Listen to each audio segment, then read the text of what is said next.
A tourist helicopter fell into the Hudson River in New York. 6 people died, including 3 children, the mayor reported. All of them were on board. According to ABC News, the victims of the crash were the family of the head of the Siemens division in Spain and southwestern Europe. The pilot also died. U.S. President Donald Trump promised to promptly disclose the causes of the disaster. On RBC, the main news in the studio. Marina Lapteva. There is only one item on the agenda for the U.S. and Russia talks on Ukraine: a ceasefire. This statement was made by the official State Department representative Tammy Bruce.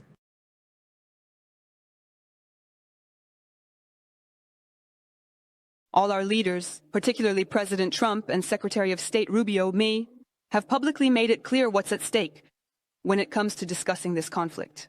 This is a situation that will not be resolved by military means. It's a meat grinder. Nothing else can be discussed until they stop. Shooting and killings. Bruce said that the U.S. wants to avoid a prolonged resolution of the crisis in Ukraine. According to her, Washington thus will be able to assess the seriousness of Moscow's intentions regarding negotiations in the coming weeks. The resolution of the situation will not continue for more than 6 months, added the State Department representative. Moscow states that it is ready for serious dialogue on the situation in Ukraine. At the same time, Russia emphasizes that the negotiation process should not be used to strengthen Kyiv's military capabilities. The United Kingdom may deploy its troops on Ukrainian territory for 5 years. The subsequent withdrawal of the contingent will be carried out in stages, writes the Telegraph. It is assumed that British military personnel will train the Ukrainian armed forces to deter Russia. Moreover, the mere presence of the contingent should deter Moscow from a possible future attack. This is the belief of strategists. According to the Telegraph, the plan to deploy troops in Ukraine is being developed by nearly 200 specialists. It is also known that Kyiv's Western partners intend to assist in protecting the country's airspace and maritime borders.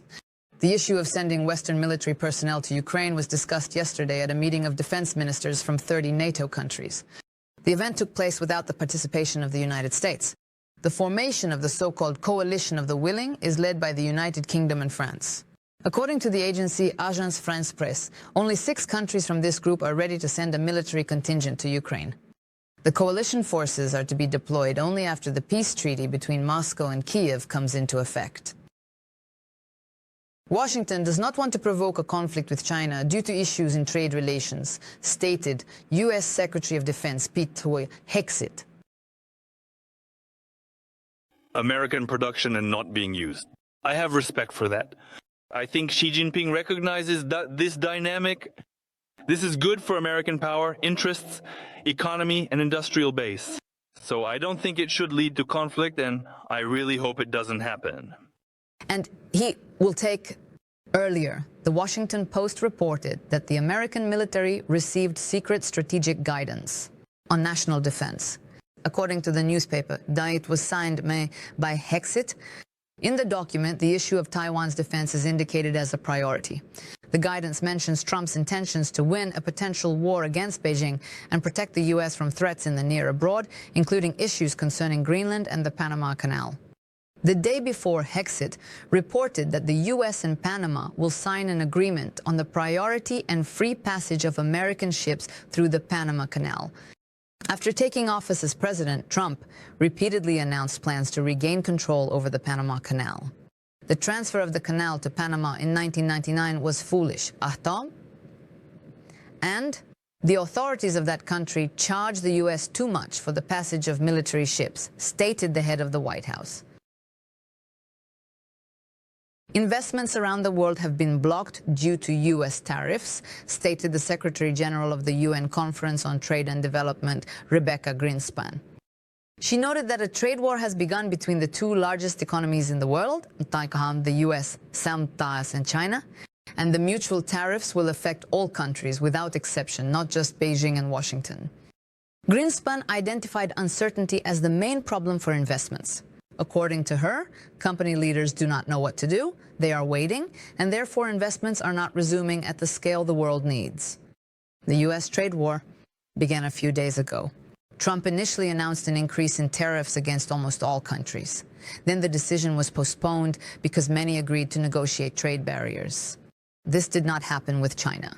Currently, U.S. tariffs on imports from China are 140%. Chinese tariffs are 84%. According to Donald Trump, the tariffs will remain in effect until Beijing makes a deal with Washington. In the State Duma, they are discussing a ban on artificial intelligence with a threatening level of risk, labeling such content, and the responsibility of developers for harm caused by neural networks, writes RBC. The initiators of the draft law were lawyers, representatives of consulting companies, market participants, and developers, and the document primarily proposes to introduce clear definitions of all terms such as what AI is, developers, users, and operators. The authors also request to introduce requirements for labeling AI systems and to determine the level of responsibility in case a neural network causes harm to life, health, or property. At the same time, the developer will not be at fault if all necessary measures are taken in advance. Furthermore, it is proposed to introduce mandatory liability insurance for operators of high-risk AI systems and to determine who owns the rights to the results of intellectual activity. Experts say that at this stage, regulation is premature, as it may limit the potential of technology for users and businesses. The head of the U.S. Department of State Efficiency, Elon Musk, whom the Democrats are demanding to be fired, is not needed by Donald Trump. This was reported by the president himself, while he praised him for his work. I don't need Elon at all. I just like him. But I'm telling you, this guy has done a fantastic job. I don't need his car. In fact, I bought one and I was asked, "Oh, did you manage to get a discount?" No, I asked them to give me the maximum price. I paid a ton of money for that car. I let the guys from the office drive it, the most beautiful car. It's magnificent. Let me remind you, Musk invested nearly $290 million in support of Trump and other Republicans in the elections. The Department of State Efficiency, under his leadership, is focused on reducing expenses primarily by cutting the number of government employees. About 75,000 people have already been dismissed.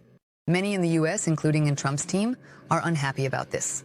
Musk's authority as a public servant is valid for 130 days. This term will expire at the end of May. Recently, Trump stated Musk can return to managing his companies. He wants this, said the U.S. president. A special suit was tailored for hockey player Alexander Ovechkin in honor of his record for goals scored in NHL regular seasons. The lining of the jacket features the emblems of all the league clubs he has scored against. There is also a portrait of the hockey player on the inside. On the collar, there is an inscription GR895 indicating the number of goals scored by Ovechkin. Alexander appeared in this exclusive suit before the match against the Carolina Hurricanes. This is Washington's first game after the Russian broke Wayne Gretzky's record. In addition to the suit, Ovechkin was given a golden stick, a watch, and a sculpture of himself. Washington's account on the social network X showed how it was made. It states that the sculpture is 2 meters tall and weighs 35 kilograms. Ovechkin's sticks and casts of his skates were used in its creation. In the match against Carolina, Ovechkin didn't score, but he made an assist and was named the first star of the game. A new category will appear at the Oscars. Stunt performers will be able to receive a statuette.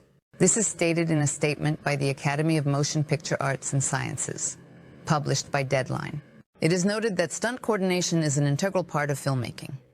Previously, stunt performers were awarded special prizes as part of the Oscar ceremony. The last such award was given to